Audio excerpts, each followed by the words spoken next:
ये कहानी है हर्षवर्धन और अंजलि नाम के पति पत्नी की, जो कमला नगर में रहते थे। उनकी दो बेटियां थीं, गौतमी और मीना। अपनी बड़ी बेटी के नाम पर वो एक बस शेल्टर और मेस चला रहे थे। इससे होने वाली आमदनी से वो बेटियों को पढ़ा रहे थे और अपना परिवार चला रहे थे। आगे चलकर उनकी बड़ी बेटी पुलिस इंस्पेक्टर बनी और छोटी बेटी डॉक्टर। दोनों की ही सरकारी नौकरियां थीं। पिता का सर अपनी बेटियों की उपलब्धियों से ऊंचा हो जाता था। एक दिन की बात है, शुक्र है भगवान का, अंजलि, हमारे दोस्तों और रिश्तेदारों में हमारी दोनों बच्चियों जैसा और कोई नहीं निकला। मुझे उन पर कितना गर्व है। They are the best. मुझे लगता है जैसे बच्चे और पिता के बीच में मेरी तो कोई गिनती ही नहीं। ये सच नहीं है अंजलि, तुम्हारे बिना हम कुछ भी कैसे कर सकते हैं। आप सिर्फ इसलिए कह रहे हैं क्योंकि मैं आपको ताना दे रही हूँ। जाइए अपनी डॉक्टर बेटी को ले आइए, इंतजार कर रही होगी। तुम्हें ऐसा क्यों लगता है? शायद घर संभालते और सबका ख्याल रखते रखते तुम ऊब गई हो। वाह, ये अच्छी बात कही आपने। चलिए जाइए भी, अब हमारी बेटी इंतजार कर रही होगी अस्पताल के सामने आपका। मैं जाकर आता हूँ, लेकिन तुम पकौड़े बनाकर रखना। मैंने तैयारी कर रखी है, बेटी को पनीर के और तुमको प्याज के पकौड़े दूंगी। हाँ, जा रहा हूँ। और धनिया और हरी मिर्च की चटनी, उसके साथ ही तो मजा आता है। हाँ, ऐसा कहकर हर्षवर्धन ने अपनी स्कूटी निकाली और वो एक पेड़ के नीचे जाकर रुक गया। काम खत्म होने के बाद मीना बाहर आई और स्कूटी पर पीछे बैठकर अपने पिता के साथ घर निकल गई। देर शाम गौतमी अपनी जीप से घर पहुंची। दोनों ने हाथ मुंह धोया और अंजलि ने उनके लिए खाना परोसा। खाना खाते समय, गौतमी बेटी, मैं तुमको काम पर छोड़ने लेने नहीं आ पाता, जैसे कि मैं मीना के लिए करता हूँ। पापा, आप मीना को मुझसे ज्यादा प्यार करते हो, इसलिए आप उसे अस्पताल छोड़ने जाते हो, लाने जाते हो। आपको क्या लगता है मुझे इसका पता नहीं? हाँ, ऐसा नहीं है बेटी। तो फिर आप मुझे लेने क्यों नहीं आते? बताइए ना। अब कोई जवाब नहीं है आपके पास?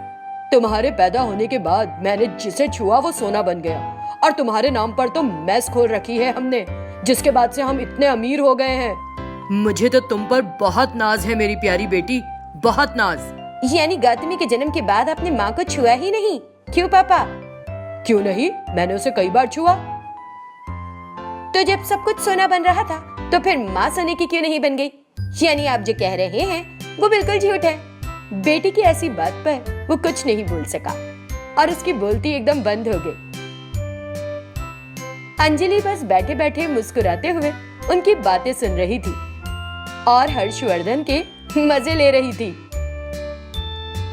गुड नाइट बच्चियों, इतना कहकर वो वहां से निकल गया। ये देख बेटियां हंसने लगी। वो रात गुजर गई। अगले दिन अंजलि ने नाश्ते के लिए डोसा बनाया था। हर्षवर्धन टीवी देखते हुए सब्जियां काट रहा था। दोनों बहनें अपनी अपनी ड्यूटी पर जाने के लिए तैयार हो रही थीं। अचानक ब्रेकिंग न्यूज आई। शहर में कोरोना के मामले तेजी से बढ़ रहे हैं और हर उम्र के लोग इसकी चपेट में आ रहे हैं। डॉक्टरों को मरीजों के इलाज के लिए अत्यधिक धैर्य और सावधानी बरतने की जरूरत है।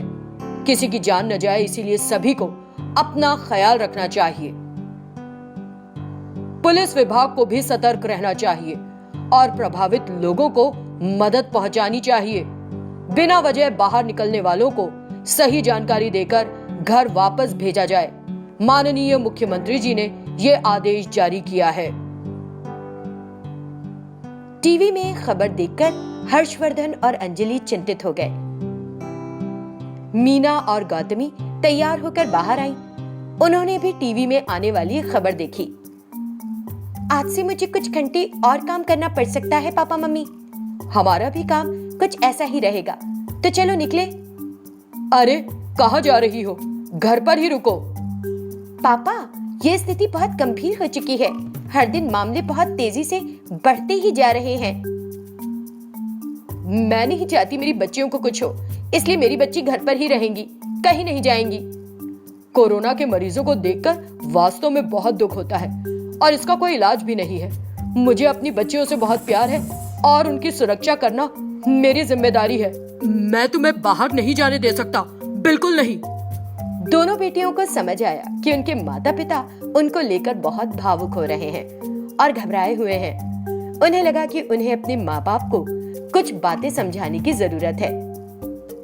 मीना बोली, पापा, आपको याद है जब मैंने 10वीं पास की थी तो आपने मुझे एक एप्रन दिया था। अच्छा, मैंने पूछा था कि आपने ये मुझे क्यों दिया है, तो आपने मुझसे क्या कहा था?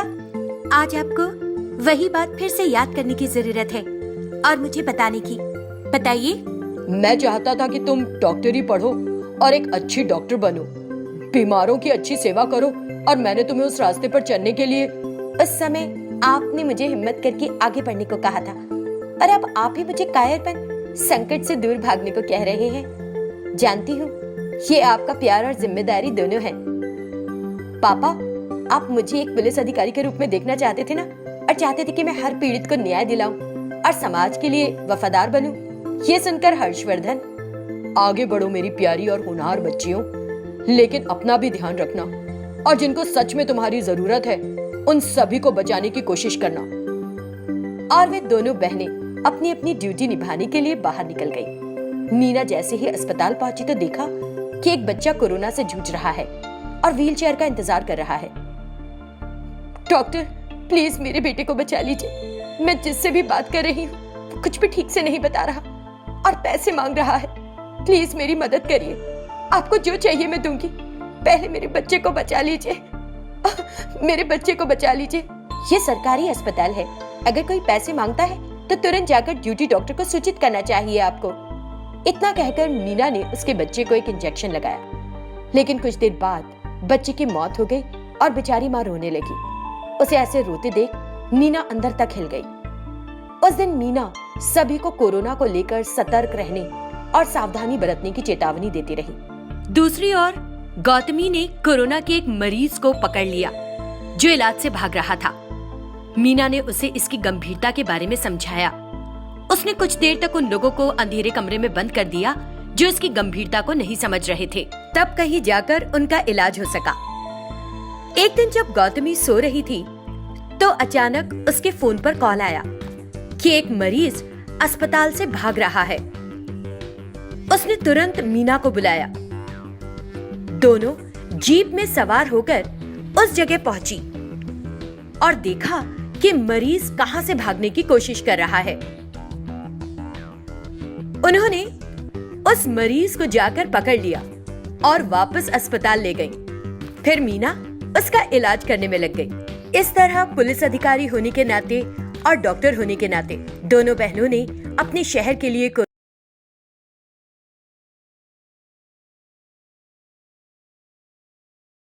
दामोदर और स्वप्ना अनुराग कॉलोनी में रहते थे। उनका एक संपन्न परिवार था। उनको एक बेटी थी अनन्या और एक बेटा माधव। अनन्या बड़ी थी और माधव उससे छोटा था। अनन्या को अमीर होने का बहुत घमंड था और उसे गरीब लोग पसंद नहीं थे। वो उनका अपमान करती थी, लेकिन माधव ऐसा नहीं था।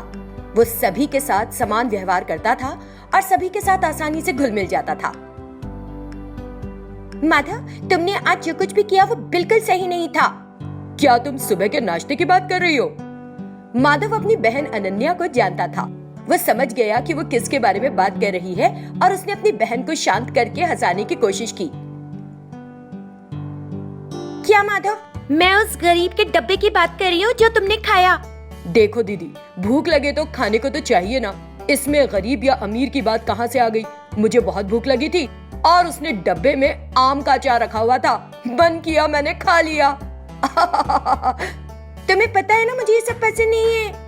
तुम्हारी और उस नरेश के बीच ऐसी क्या दोस्ती है? तुम हमेशा उसी के साथ रहते हो और हमेशा उसके साथ ही बातें करते हो। हमारे कॉलेज में और भी तो बहुत सारे फ्रेंड्स हैं जो कार से आते हैं, उनके साथ। वो लोग मुझे पसंद नहीं है। मैं नरेश को पसंद करता हूँ, इसलिए मेरी दोस्ती उसी से है।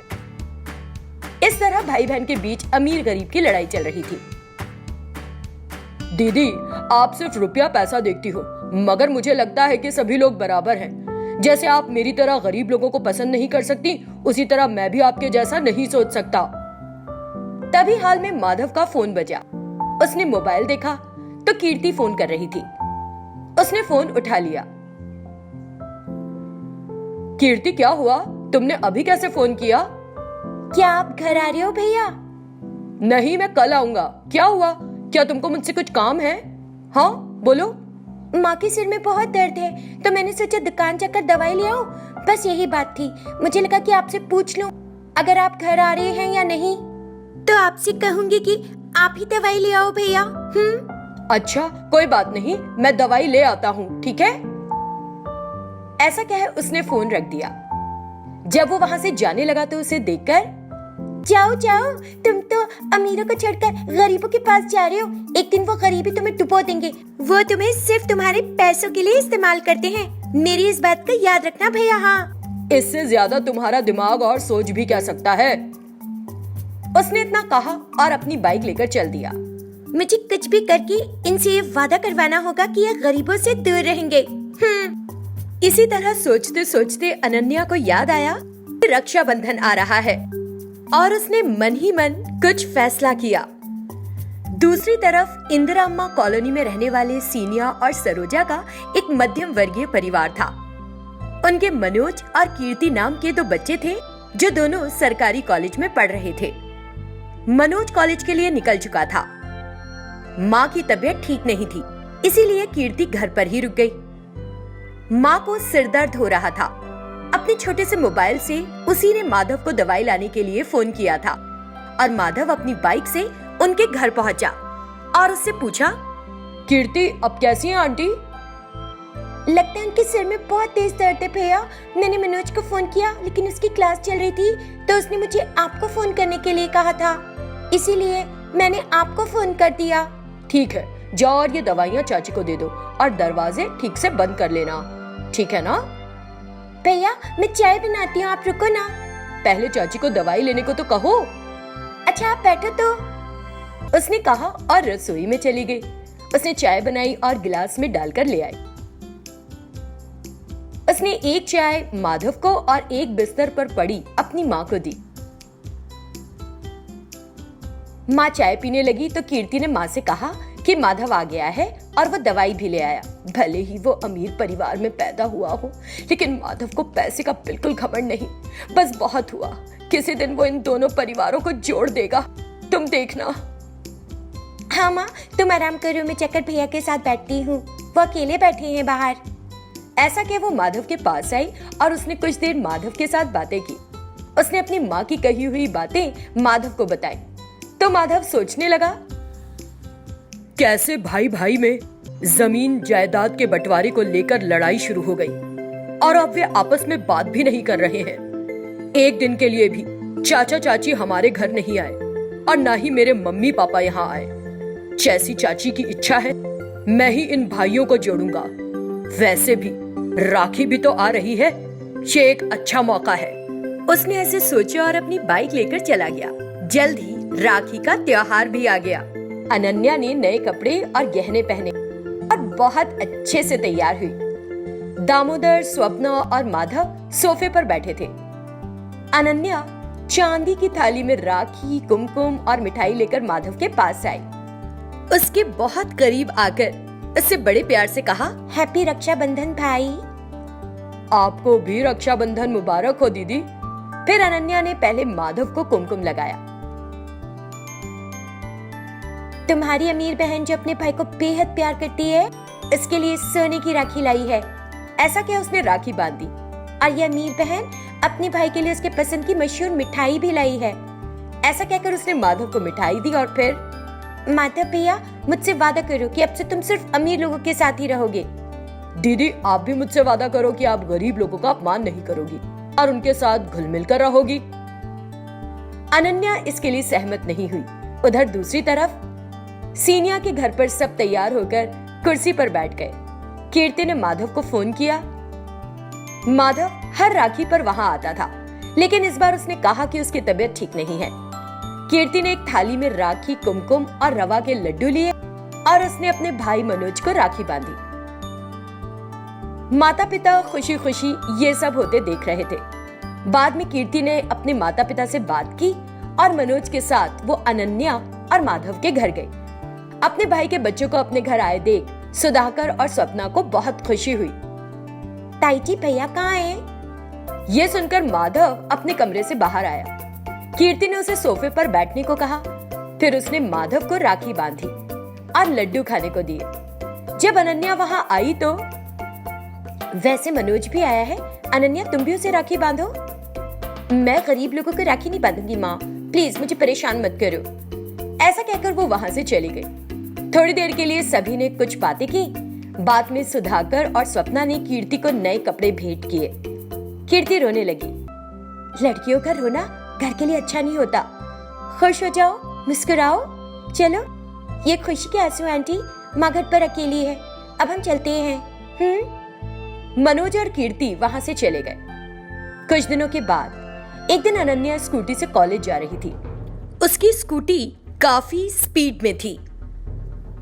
अचानक वो स्किड कर गई और कीचड़ में गिर गई।